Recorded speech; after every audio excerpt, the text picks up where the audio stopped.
اعوذ باللہ من الشیطان الرجیم بسم اللہ الرحمن الرحیم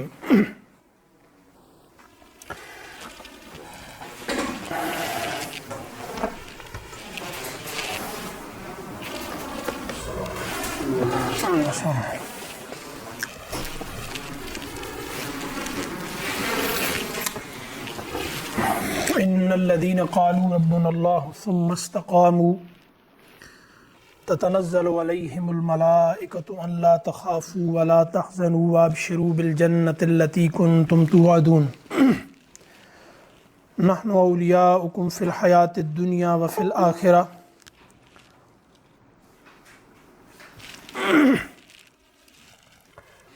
وَلَكُمْ فِيهَا مَا تَشْتَهِي أَنفُسُكُمْ وَلَكُمْ فِيهَا مَا تَدَّعُونَ نُزُلًا مِّن غَفُورٍ رَّحِيمٍ وَمَنْ أَحْسَنُ قَوْلًا مِّمَّنْ دَعَا إِلَى اللَّهِ وَعَمِلَ صَالِحًا وَقَالَ إِنَّنِي مِنَ الْمُسْلِمِينَ وَلَا تَسْتَوِي الْحَسَنَةُ وَلَا السَّيِّئَةُ ادفع بالتي هي أحسن فإذا الذي بينك وبينه عداوة كأنه ولي حميم صدق الله مولانا العظيم رب اشرح لي صدري ويسر لي أمري واحلل عقدة من لساني يفقهوا قولي اللهم أرنا الحق حقا وارزقنا اتباعه وأرنا الباطل باطلا وارزقنا اجتنابه آمین یا رب العالمین۔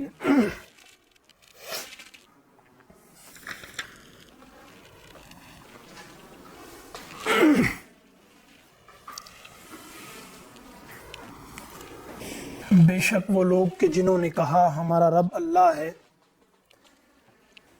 پھر وہ ڈٹ گئے اس پر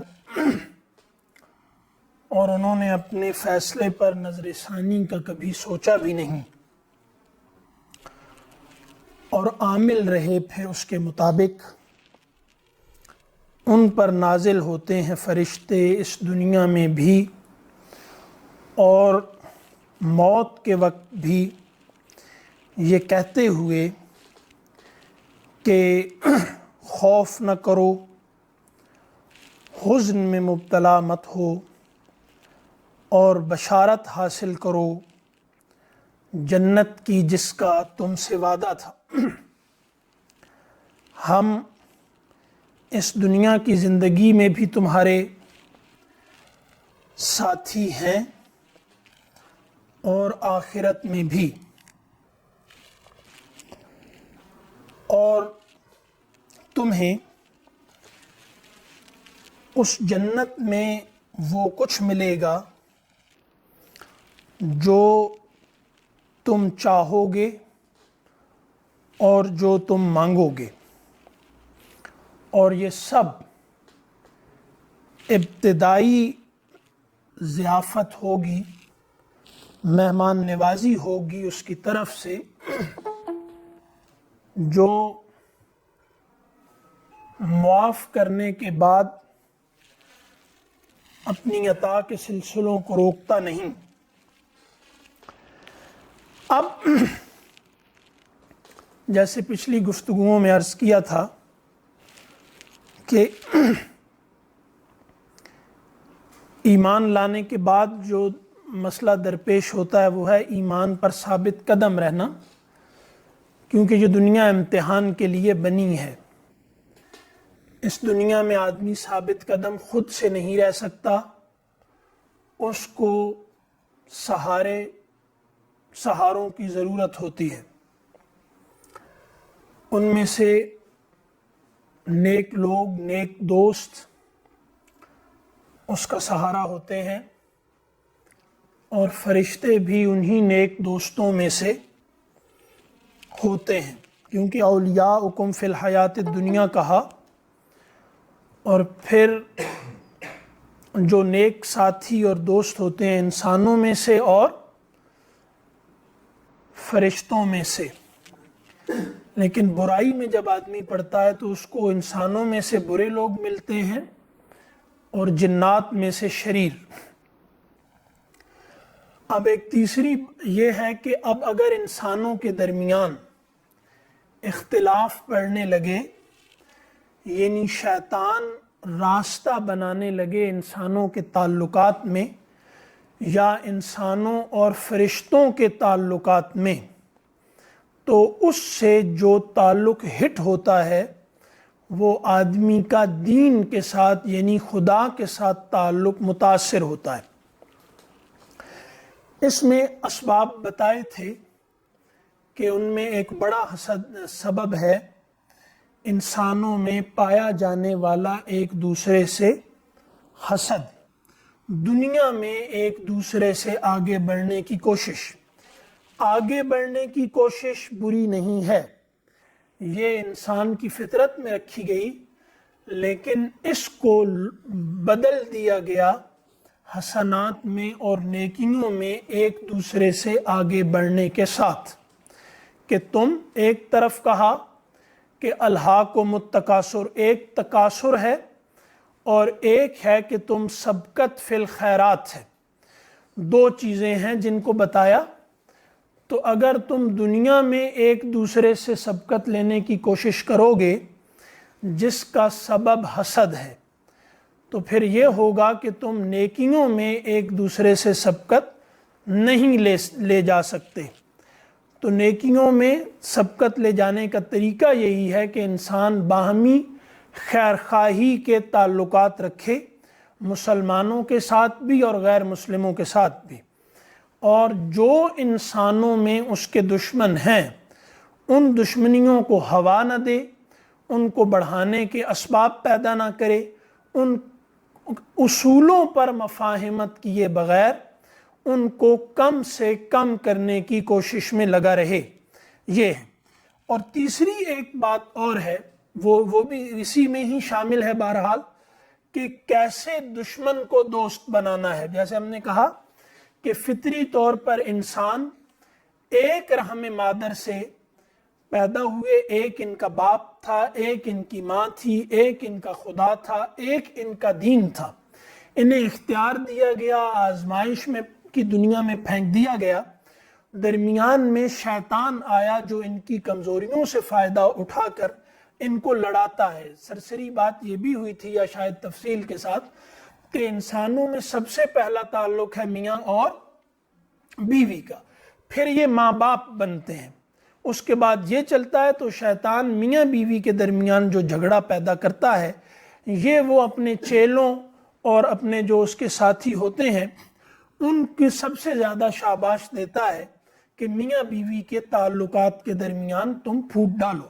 اس میں ہماری بات ہوئی کہ جدید تہذیب چونکہ اس پہ بہت زیادہ ایگریسیولی کام کر رہی ہے کہ میاں بیوی کے درمیان پھوٹ ڈالی جائے، تو ہم اس کو دجال کی یا ابلیس کی تہذیب اس لیے بھی کہتے ہیں کہ یہ پہلا انسانی تعلق جو میاں اور بیوی کا ہے، اس کے بعد پھر اگلا تعلق میاں بیوی کا تعلق پہلا ہے، اولاد کے لیے پہلا تعلق ماں باپ کا ہے، اور اس کے بعد پھر اگر وہ ماں باپ کے ساتھ اچھے تعلق میں ہوں تو ان کا تعلق خدا سے بنتا ہے۔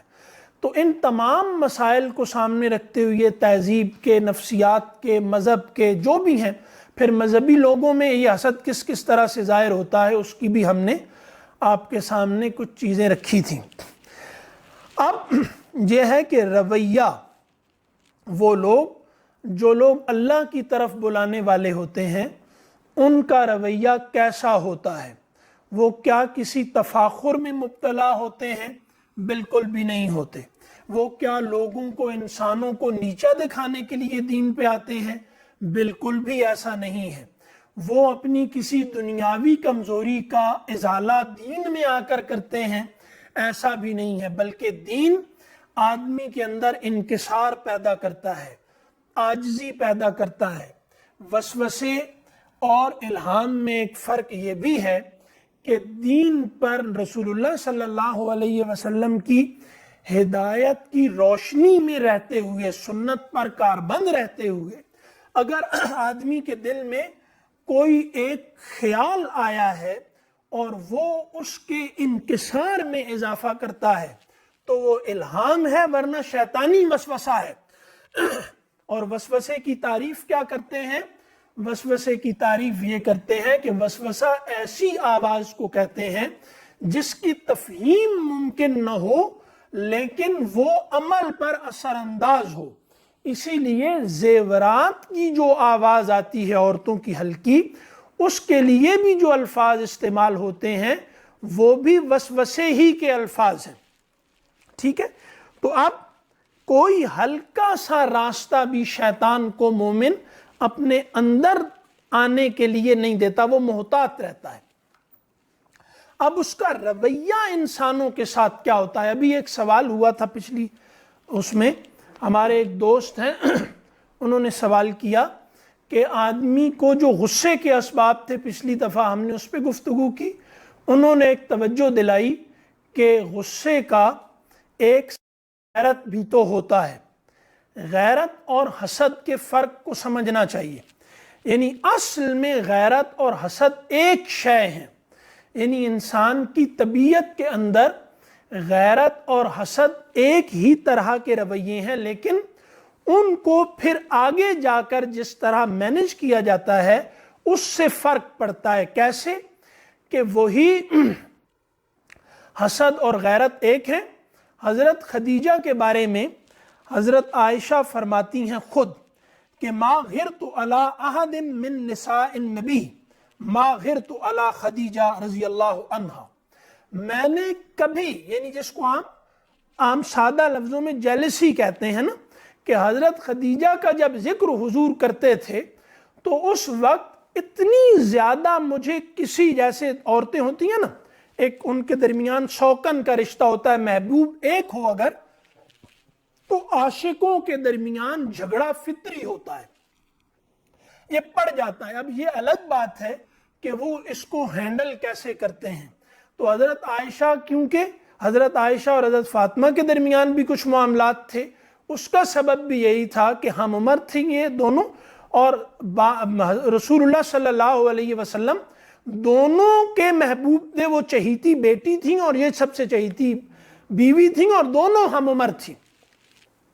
اب جب حضرت عائشہ کو سب سے زیادہ محبت ملتی تھی، لیکن رسول اللہ صلی اللہ علیہ وسلم جب حضرت خدیجہ کا ذکر آتا تھا تو حضرت عائشہ کہتی تھیں کہ مجھے یہ سمجھ نہیں آتی تھی کہ ایک بوڑھی عورت کے ساتھ یہ تعلق کی سطح اور اس کی اتنی تعریف کہ میری جیسی محبوب بیوی کو بھی غیرت آنے لگتی تھی.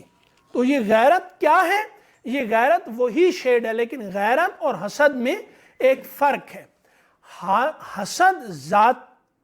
حسد جو ہوتا ہے یہ ذاتی ہوتا ہے، لیکن غیرت غیر ذاتی ہوتی ہے. اس کا مطلب کیا ہے کہ غیرت کو آدمی کچھ اصولوں کے، غیرت جس حسد کو ہم کہہ رہے ہیں، کچھ اصولوں کا تابع کر کے اپنے آپ کو اس کو قابو کر لیتا ہے.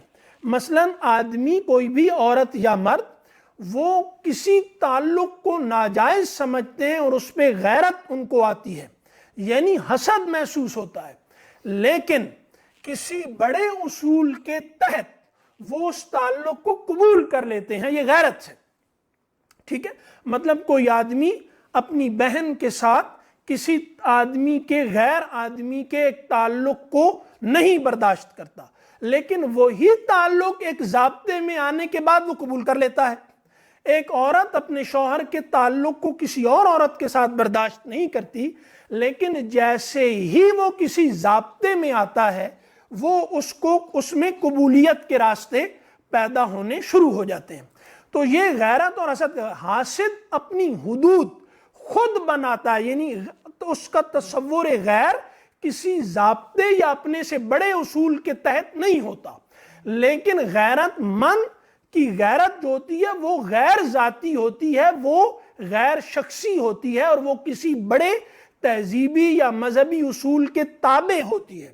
تو غیرت مند اپنے آپ کو کسی اصول کے تابع کر کے اپنے حسد کو اپنے اندر مؤثر نہیں ہونے دیتا. ٹھیک ہے، لیکن حاسد جو ہوتا ہے وہ یہ اپنی حدود خود بناتا ہے، اس کی شخصی ہوتی ہیں، اپنے اور پرائے کے تصورات ذاتی پسند ناپسند سے پیدا ہوتے ہیں. تو یہ ایک بڑا فرق ہے. وہ اصل میں غیرت اور حسد ایک ہیں، لیکن اب یہ ان کے ساتھ یعنی بیہیویئر پر اثر انداز یہ کیسے ہوتے ہیں وہ میں نے عرض کر دیا.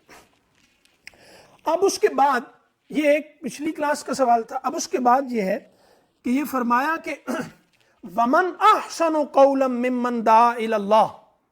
یہ بہت ہی اہم ہے کہ ہمارا تفسیر کا یا قرآن حکیم کو سمجھنے کا جو مزاج ہے اور جو مزاج ہے ہمارے اسلاف کا یا صحابہ کا، اس میں فرق کتنا ہے کہ ہم جب اس کی، کیونکہ ہم لوگ کچھ بھی کریں، ہم ٹیکسٹ کو انٹرپریٹ کرنے کے جو جدید رجحانات ہیں ان سے ہم متاثر ہیں. ہم ٹیکسٹ ریڈنگ کے جدید رجحانات سے متاثر ہوئے بغیر نہیں رہ سکتے، کیونکہ ہم اسی زمانے میں رہتے ہیں اور ہم اس کی حدود میں قید ہیں نا، تو ہم متاثر ہوتے ہیں اس سے. لیکن اس کو معذوری سمجھنا چاہیے، مجبوری سمجھنا چاہیے. ہم اگر جب اپنے پرانے لوگوں کو دیکھتے ہیں تو دیکھیے گا کہ یہی آیت ہے وَمَنْ أَحْسَنُ قَوْلًا مِّمَّنْ دَعَا إِلَى اللَّهِ وَعَمِلَ صَالِحًا. ہم جب اس کی وضاحت کرتے ہیں تو ہمارے ہاں جو اس کی وضاحتیں ہیں وہ معروف ہیں اور وہ غلط نہیں ہیں، لیکن ذوق کے فرق کو آپ ذرا نگاہ میں رکھیے گا. میں 2 منٹ ذرا یہ ہو جاؤں نا، وہ آپ تھوڑا مسکرا کے دیکھیں نا، وہ تھوڑی حوصلہ افزائی ہوتی ہے. ہاں وہ ہوتا ہے نا، مطلب چھوٹا دانت دے تو وہ خوشامد ہوتی ہے، پر خوشامد بھی تو پسند آتی ہے نا آدمی کو. تو اب نہیں، میں تو نہیں مانتا. اب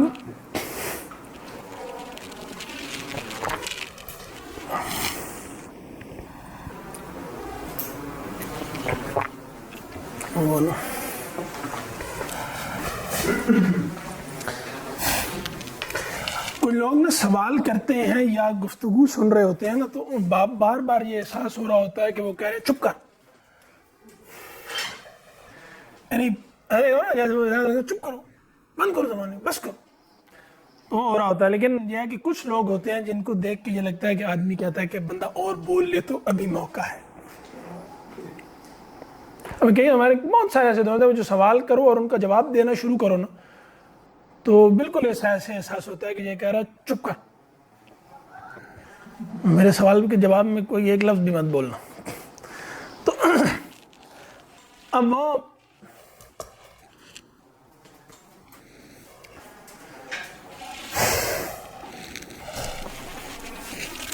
وَمَنْ أَحْسَنُ قَوْلًا مِّمَّنْ دَعَا إِلَى اللَّهِ. ہم نے کیا کیا، میں ایک جگہ، مجھے ہمارے ایک استاد ہیں، میں جگہ کا نام نہیں لیتا، مطلب بہت ضد نہ کی آپ نے نا تو پرسنل اکیلے میں پوچھ لینا آدمی. تو وہ مجھے ہمارے ایک استاد ہیں، انہوں نے کہا کہ تم نے فلاں جگہ جمعہ پڑھانا ہے. تو مجھے اللہ کے حکم سے جہاں جہاں موقع ملا وہاں ایک ہی دفعہ ہاں موقع ملنے، یہ جمعہ نہیں ہے نا، یہ جمعرات ہے، کیا ہے، بدھ ہے. ہاں تو اب وہ جمعرات کی رات ہے. انہوں نے مجھے کہا کہ وہ تم، میں نے کہا کہ وہاں تو سارے بہت بڑے بڑے عالم ہیں. تو مجھے کہتے ہیں کہ تم وہاں چلے جاؤ، پڑھاؤ جا کے. میں نے کہا آپ کیا کر رہے ہیں، 10 سال پرانی، مطلب اس زمانے میں جہالت ذرا زیادہ تھی، تو 10-12 سال پہلے وہ کہتے ہیں کہ تم نے ادھر جا کے پڑھانا ہے. تو یہ بھی میں نے تعریف کی ہے، مطلب آپ اس پہ نہیں بولے کہ تم نے تو وہ کہا کہ وہاں جاؤ ادھر. وہ بہت بڑا مطلب ایک مدرسہ ہے اور وہاں علماء کی مطلب ایسے بہت بڑے بڑے عالم ہیں وہاں، بہت بڑے بڑے، وہ سعودیہ اور مطلب کہاں کہاں انہوں نے عرب امارات اور وہ کہاں کہاں جاتے ہیں. تو انہوں نے کہا کہ وہاں تم جاؤ.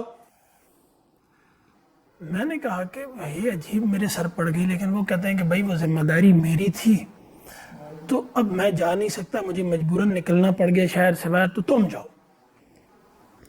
اب میں بالکل اسی طرح سے گیا جیسے میں خودکشی کرنے جا رہا ہوں، استاد کے حکم پہ انہوں نے کہا کہ تم چلو آج مر جاؤ۔ میں نے کہا ٹھیک ہے، اب کوئی ہو نہیں سکتا۔ میں نے اپنے ایک دوست لیے اپنے ساتھ، تو ہم چلے گئے بائک پہ نا، وہاں ساتھ ہی ہے وہ ادھر برکت مارکیٹ میں، نہیں وہ وہاں، اچھا تو وہاں پر وہ تمام جو بڑے بڑے اکابر علماء ہیں ان کے بچے وہ سارے وہ وہاں پر، آگے میں پہنچا تو بیٹھے ہوئے ہیں۔ اب میں نے جمعہ پڑھانا تھا،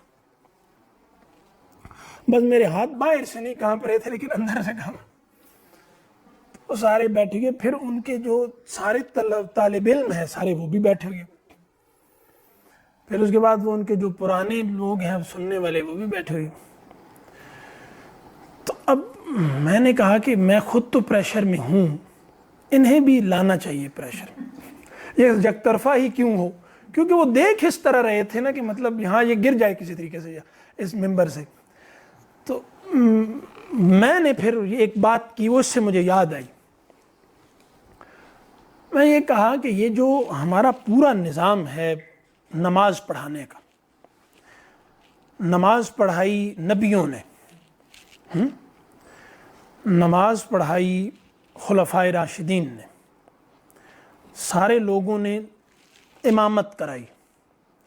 یہ ہمارے ہاں کی عجیب مصیبت ہے کہ ایک تنخواہ دار آدمی رکھا ہوتا ہے اور سارے اس کے بڑے بڑے جو ہوتے ہیں انتظام سنبھالنے والے، وہ سارے بیٹھے ہوتے ہیں، اس کو آگے کر دیتے ہیں کہ تم پڑھاؤ، خود بیٹھے ہوتے ہیں جیسے یہ کوئی کمینوں کا کام ہے۔ تو یہ توہین رسالت کیوں نہیں ہے؟ یہ انہوں نے یعنی ایک مدرسے کا بڑا سربراہ پیچھے کھڑا ہوتا ہے اور ایک کو اشارہ کرتا ہے کہ نماز پڑھو، تو یہ مسئلہ تم نے لوگوں نے حوالے کر دیا۔ اب ظاہر ہے کہ یہ ہر جگہ ہی ہوتا تھا کہ وہاں بھی ہوتا تھا، تو اس پہ پھر بعد میں جو ہوا وہ میں آپ کو نہیں بتاتا، لیکن وہ پھر کسی دن بتائیں گے۔ اب یہاں سے یہ بات ظاہر ہے کہ بہت سیریس ہے۔ اسلاف جن کا نام وہ لوگ بھی بہت لیتے تھے کہ اسلاف کے نقش قدم پہ چلنا چاہیے، اور سب کچھ اسلاف ہی ہیں، لیکن اسلاف کا ذوق مصلی کے بارے میں کیا ہے؟ بنا دی نا یہ بات۔ مطلب جب میں نے داڑھی رکھی تو عام طور پہ ہمارے ہاں ایک رواج ہے، وہ کہتے ہیں کیڑی مسجد سنبھالی ہوئی نے آج کل، یہ توہین آمیز ہے، توہین کرنے کے لیے۔ یہ مسجد کس نے سنبھالی ہے؟ مصلی کس نے سنبھالا ہے؟ نماز کس نے؟ نبیوں نے پڑھائی ہے، اور تم نے مصلی پر کھڑے ہونے والے آدمی کو کمین بنا دیا۔ تو توہین رسالت کی بنیاد کس نے رکھی ہے؟ انہوں نے ہی، جو توہین رسالت پر، جو تو رسالت رسول کی توہین کرتا ہے اس کے قتل کے فتوے دیتے ہیں۔ کیوں؟ یہ جو کہتے ہیں نا کہ ان کے دل جو ہیں وہ نور سے بھرے ہوئے ہیں اور دماغ تارے عنکبوت سے، تو یہ نہیں سمجھ آتی، عقل ماری گئی ہے کہ توہین رسالت کی بنیاد تم نے رکھی خود، لوگوں میں حقیر کر دیا اس کے مرتبے کو، سارا کچھ تم نے ممبر کو بنا دیا، مصلی کو تم نے بالکل ہی سمجھا کہ یہ ممبر جو ہے نا یہ ہے اصل شے جس پہ سیاست چلتی ہے، مصلی جس پہ پورا دین چلتا ہے، یہ کمیوں کے حوالے کر دو، ہاڑی سامنی جو لیتے ہیں ان کو دو۔ تو لوگوں کے دلوں میں تم نے قدر تو ایک ٹکے کی نہیں چھوڑی، مصلی کی توہین کر کے۔ نبی نے اپنی زندگی میں، ہر نبی نے مصلی سنبھالا ہے۔ ابراہیم کو دیکھ لیں، رسول صلی اللہ علیہ وسلم کو دیکھ لیں، ان کی دعائیں دیکھ لیں، اور تمہیں نہ اپنے لیے نہ اپنی اولاد، تو تم نے اور پھر کیا کیا کہ معاشرے کا سب سے ردی ذہن تم نے مصلی کو دیا ہے۔ اب توہین رسالت ہوتی ہے تو چیختے کیوں ہو؟ اور لینے والوں نے لیا، دینے والوں نے دیا. ٹھیک ہے. تو اب یہاں اسلاف کو دیکھیے، بزرگوں کو دیکھیے کہ اس آیت کی تفسیر کیا کرتے ہیں. تمام بڑے لوگ، یعنی حضرت عائشہ سے لے کر حسن بصری تک، مطلب دیکھتے چلے جائیں آپ، وہ کہتے ہیں وَمَنْ أَحْسَنُ قَوْلًا مِّمَّنْ دَعَا إِلَى اللَّهِ، اس سے اچھی دعوت کس کی ہو سکتی ہے جس نے آذان دی. سب اٹھا کے دیکھ لیں، دین کی دعوت دی، تبلیغ دی، اقامت دین کی جدوجہد کی، حکومت اسلامیہ، غلبہ حق، اعلاء کلمت اللہ، سب ہے، اس میں ہے. لیکن آپ دیکھیں کہ ان لوگوں کی نگاہ دیکھیں آپ، جس نے آذان دی، وَمَنْ أَحْسَنُ قَوْلًا، ہاں، بات اس سے اچھی کس کی ہے؟ یعنی زیادہ احسن کون ہے بطور بلحاظ قول؟ ممن دعا الی اللہ، جس نے حیا علی الصلاح کہا، جس نے حیا علی الفلاح کہا، جس نے اللہ اکبر کی آواز لگائی اور لوگوں کو کہا کہ آؤ نماز کے لیے. اس سے اچھی بات کس کی ہے؟ من دعا الی اللہ وعمل صالحا، اور نماز پڑھی. میں نہیں کر رہا، یہ وہ کر رہے ہیں جو پہلا تربیت یافتہ طبقہ ہے نبی کا. یعنی نبی نے جو نرسری تیار کی دین کے فہم کی، وہ کر رہے ہیں یہ. اب یہاں کیا ہے، یہ اب ہم کریں اگر، یعنی اگر آپ نے لانا ہے نا، دین کو غالب کرنا ہے، تو کیسے ہوگا دین غالب؟ دین غالب اسی طرح سے ہوگا کہ تعلق کے رخ ٹھیک کرو اپنے. یعنی آپ دیکھیں اعلاء کلمت اللہ میں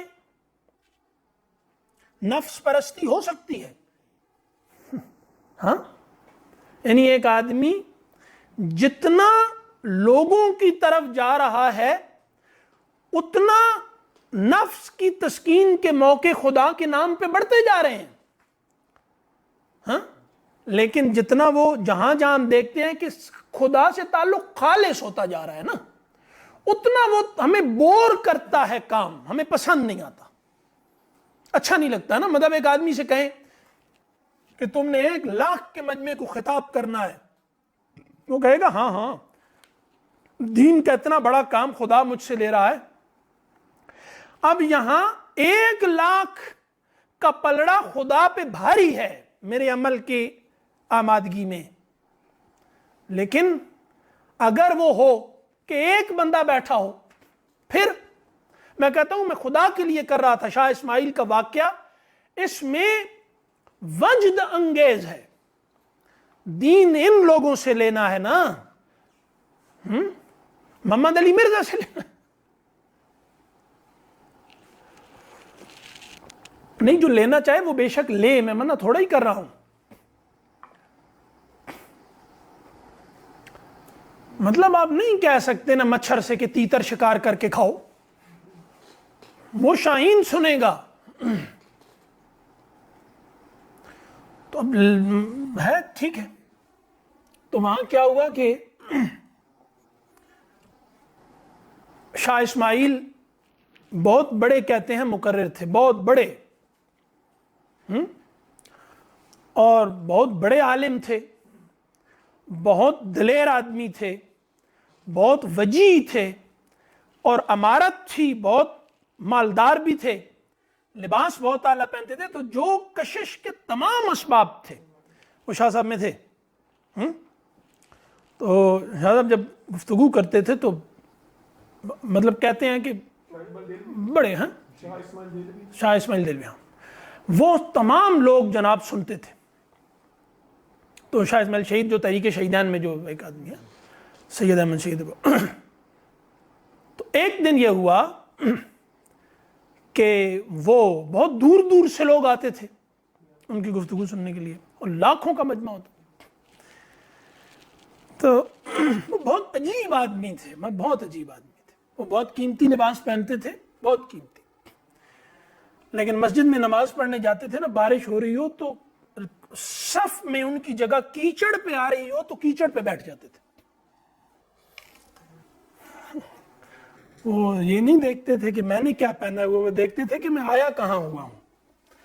ہمیں مسجد میں موبائل پہ لگے ہوتے ہیں، گھبراہٹ نہیں ہوتی.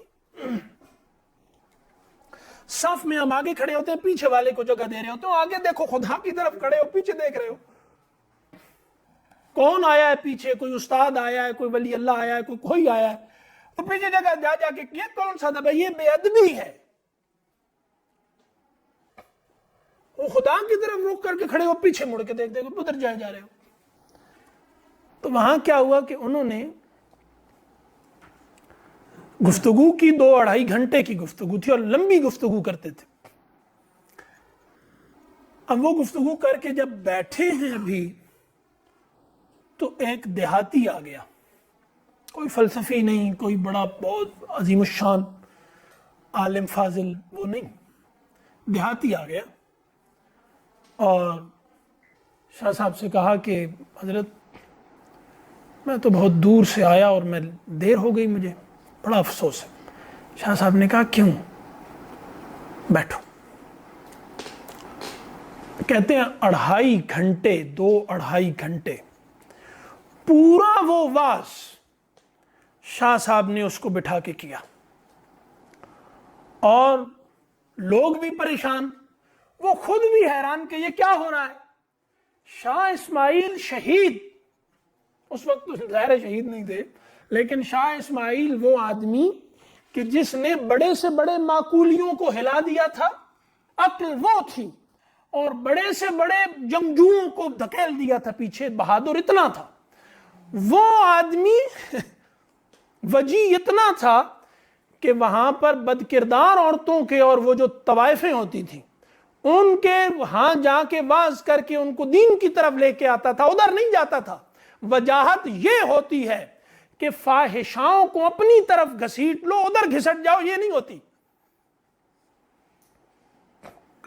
وجی وہ ہے جو حسین کو کیچڑ سے کھینچ کے باہر لے آئے، دلدل سے نکال لے، وہ وجی ہوتا ہے. وہ نہیں ہوتا کہ جو میک اپ شیک اپ کر کے کہتا رہے کہ میری طرف کوئی دیکھے.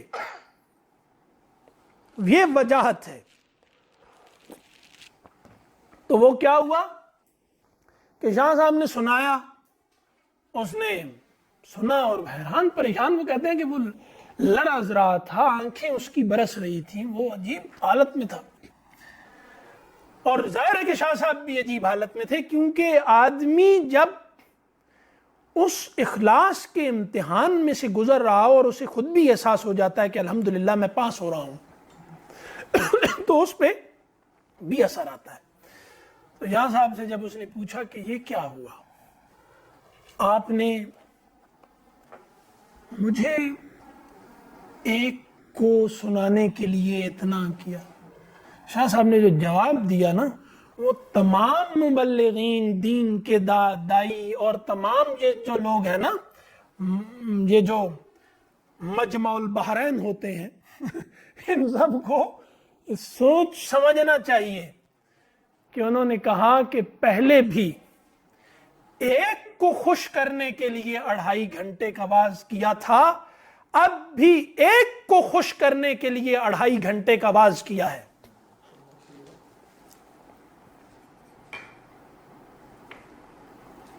یہ لوگ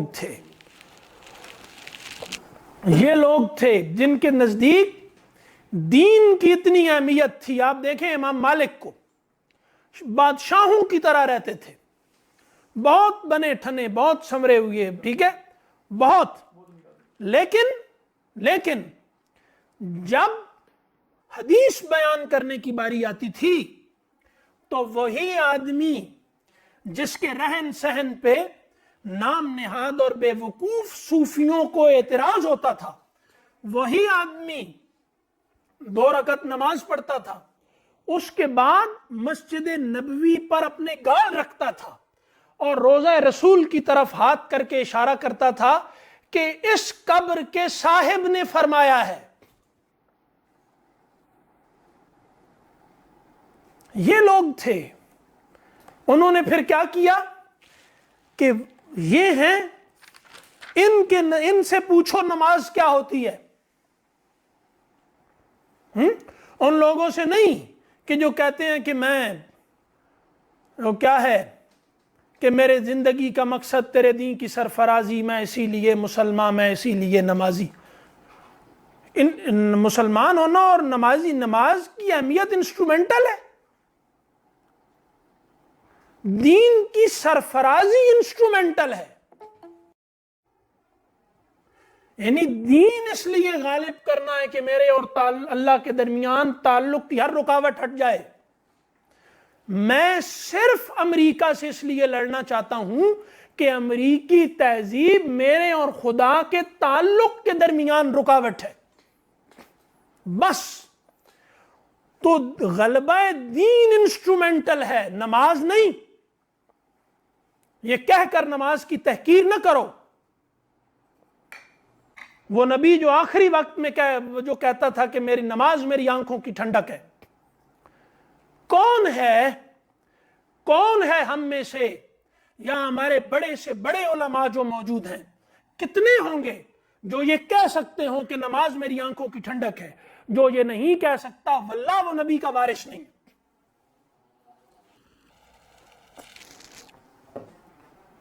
دنیا پہ غلبہ مطلب کیوں دنیا پہ غلبہ؟ کیوں دنیا پہ غالب ہونا ہے؟ میں تھک رہا ہوں، دین پڑھ رہا ہوں، پڑھا رہا ہوں، میں تقریریں کر رہا ہوں، میں اپنے علم کو دن در طریقے سے اس کی تزئین و آرائش میں لگا ہوا ہوں۔ کس لیے؟ اگر نماز میں تھکنے کا کوئی تجربہ نہیں ہے تو یہ سب نفس پرستی ہے۔ دین کے غلبے کی ہر کوشش خدا پرستی نہیں، وہ نفس پرستی ہے۔ اگر مجھے تقریریں کرنے میں تھکنے کا تجربہ ہے، مجھے علم حاصل کرنے میں تھکنے کا تجربہ ہے، لیکن نماز میں تھکنے کا کوئی تجربہ نہیں، دنیا کے لیے تھکنے کا تجربہ بھی ہے تو کوئی نہیں، پھر کون سا دین، کون سا خدا؟ پھر کچھ نہیں۔ پھر کہتے ہیں کیا ہو گیا؟ دین کہتا ہے کہ تم ہی غالب ہو گے اگر جو ہے وہ تم مومن ہو۔ تو کیا ہے؟ مومن ہو نا۔ مومن کو نماز میں کوئی تجربہ ہی نہیں ہے، کھڑا اس کو اچانک خیال آئے کہ میرے پاؤں سن ہو رہے ہیں۔ بھائی نیٹ پہ بیٹھے بیٹھے تمہیں یہ تجربہ ہوتا ہے، فیس بک پہ بیٹھے تمہیں تجربہ ہوتا ہے، بیٹھے بیٹھے بدن سن ہونے لگتا ہے تمہارا، اور مجھے خدا سے تعلق کا کوئی ایک تجربہ نہیں۔ میں کہتا ہوں دین کی اصل تعبیر یہ ہے۔ کون سی؟ دین کا فہم حاصل کرو، گہرا فہم۔ کون سا گہرا فہم؟ دلدل میں ڈوبنے کا، گہرا دلدل میں اترنے کا، کہ اللہ کی طرف پرواز کرنے والے جو پر ہیں وہ بھی میرے دلدل کے کیچڑ سے لتھڑ جائیں، گہرے جاؤ۔ اور کیا مذاق بنا رکھا ہے؟ کچھ نہیں ہو سکتا، کوئی تبدیلی نہیں آ سکتی۔ دنیا کو اللہ کے تابع، اللہ کے حکم کے تابع وہی لا سکتا ہے جو خود اللہ سے مغلوب ہو۔ اللہ جس پر غالب نہ ہو وہ دنیا کو اللہ سے مغلوب نہیں کر سکتا، کوئی راستہ نہیں ہے اس کا۔ وَمَنْ أَحْسَنُ قَوْلًا مِّمَّنْ دَعَا إِلَى اللَّهِ، یہ آپ کہیں آج تو اس کا مذاق اڑے گا کہ یہ مؤذن کی لفظ بحرف مطلب کوئی اگر مجھ سے ضد نہ کرے، مطلب لوگ ہم باتیں کرتے رہتے ہیں، جو کہتے ہیں ہوائی باتیں کر رہے ہیں تو ان کو کہیں سے نکال کے دکھاؤ تو کہتے ہیں اچھا اچھا اچھا اچھا، آپ سمجھ آئی. بالکل لفظ ہے کہ یہ مؤذن کے حق میں اتری ہوئی آیت ہے، اور رسول اللہ صلی اللہ علیہ وسلم کے براہ راست تربیت یافتگان کا کوئی نہیں. کوئی آدمی نہیں چاہتا کہ میرا بچہ اذان دے، خود اذان دے. یہ لوگ گھٹیا کام سمجھتے ہیں. ہاں تو سمجھتے ہو گھٹیا کام تو ظاہر ہے کہ تم جو ہے وہ نماز کو گھٹیا سمجھتے ہو. جو اذان کو گھٹیا سمجھتا ہے وہ نماز کو معمولی شے سمجھتا ہے. مصلی کو کوئی اہمیت نہیں دیتا. ظاہر بات ہے کہ اس کے نزدیک اگر یہ ہے تو یہ پوری جو تم نے تہذیب بنا دی ہے یہ انبیاء کی تحقیر کی تہذیب ہے، اور تم نے اس کو اپنا رکھا ہے. ایسے لوگ پیدا کرو. غزالی کھڑا ہو مصلی پہ، غزالی مصلی پہ کھڑا ہو تو کون سا ملحد ہے جو تحقیر کرے گا اسلام کی؟ کون کرے گا؟ لیکن معمولی دماغ، معمولی لوگ سارے اس کے لیے دے دیے. اور ایسٹ انڈیا کمپنی کی تو غداری تھی، ہاں یعنی جاگیرداری نظام میں ایسٹ انڈیا کمپنی کی غلامی کی حد کو پہنچی ہوئی نوکری، یہ تو غداری تھی.